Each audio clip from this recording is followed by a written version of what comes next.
school already behind. And even though there are heroic teachers and principals in many of these schools, the fact is that they need some extra help.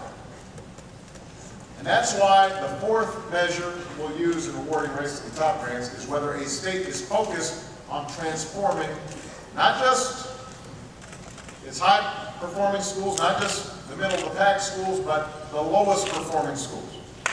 We'll look if they're willing to remake a school from top to bottom with new leaders and a new way of teaching, replacing a school's principal if it's not working, and at least half its staff, close a school for a time and then reopen it under new management, even shut down the school entirely and send the students to a better school nearby. There's always excuses for why these schools can't perform. But part of what we want is an environment in which everybody agrees. From the governor, the school superintendent, teachers, principals, and most importantly, parents and students, that there's no excuse for mediocrity. And we will take drastic steps when schools aren't working.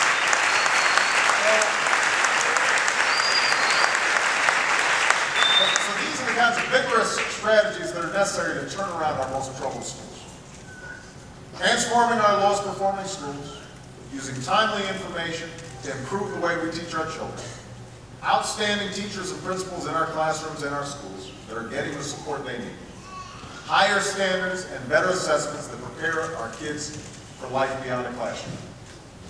These are the challenges, the four challenges that states have to take up if they want to win a Race to the Top award. And these are the four challenges that our country has to meet for our children to outcompete workers around the world, for our economy to grow and to prosper, and for America to lead in the 21st century. Now, let me just close by saying this, and I've said this before, but I never miss an opportunity to impress this upon an audience. Lifting up American education is not a task for government alone. It will take parents getting more involved,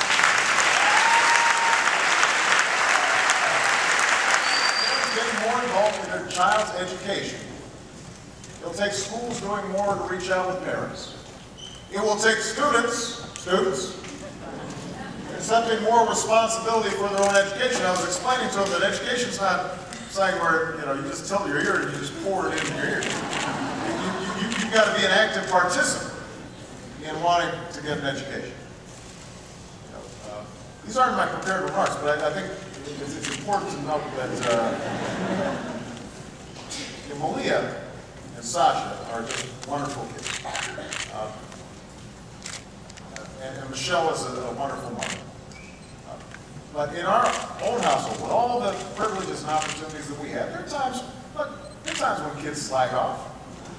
There are times where they would rather be watching TV or playing a computer game than hitting the books. And part of our job as parents, Michelle and my job, is not just to tell our kids what to do, but to start instilling in them a sense that they want to do it for themselves. So Malia came home the other day. She had gotten a 73 on her science test. Now, she was a sixth grader. There was a time a couple of years ago when she came home with like an 80-something, and she said, "I did pretty well." And I said, "No, that's." I said, our goal is 90% and up. So here's the interesting thing. She started internalizing that, so she came and she was depressed. Got a 73. And I said, "Well, what happened?" "Well, the teacher, the study guide didn't match up with what was on the test." So what's your idea here? "Well, I'm going to start. I've got to read the whole chapter. I'm going to change how I study, how I approach it." So she came home yesterday. She got a 95. Right? But here's the point. She said, I just like having knowledge. That's what she said. And what was happening was she had started wanting it more than us. Now once you get to that point, Our kids are on our way. But the only way they get to that point is if we're helping them get to that point. So it's going to take that kind of effort from parents to set a high bar in the household. Don't just expect teachers to set a high bar. It will take teachers unions and parents and elected leaders working together as partners in common effort. Not seeing each other as antagonists, but all of us having the same goal. It will take each and every one of us doing our part on behalf of our children and our country and the future that we share. I'll never forget a moment many years ago. This is long before I ran for president, before I ran for elected office. I was just starting out as a community organizer in Chicago. And we had set up a meeting to figure out how to rebuild our neighborhoods that I was working in, very impoverished neighborhoods on the south side. And nobody showed up to the meeting. This is my first big meeting, nobody showed up. So I was pretty depressed. I had some community leaders, some volunteers who would help me try to organize this thing, and they were depressed. They felt so defeated, they were talking about quitting. Everybody's too apathetic, they said, there's no point in trying. But then I looked outside as I was listening to them talk, and I saw some young boys playing in a vacant lot across the street. They were just throwing rocks at an old apartment building. It was boarded up. And those boys reminded me of me, who didn't have a father in the house, who got in some trouble when he was young. And I turned to those volunteers and I said, before we quit, I want to ask you a question. What's going to happen to those boys if we quit, if we give up on them?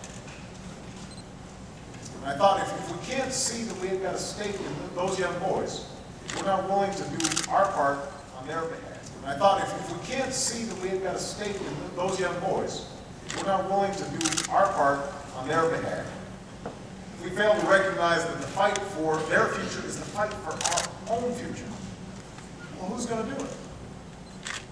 So one by one, those volunteers stayed.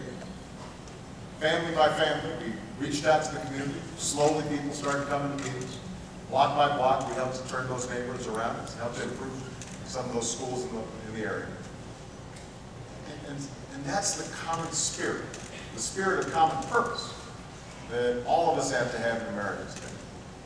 And I'm absolutely confident that if we're all willing to come together and embrace that spirit in the living room, in the classroom, in the State House, on Capitol Hill, then not only will we see our students reaching farther, not only will we see our schools performing better, not only are we going to help ensure our children outcompete workers abroad and America outcompetes nations, but we're going to protect the dream of our founding and give all of our children, every last one of them, a fair chance and an equal start in the race to life.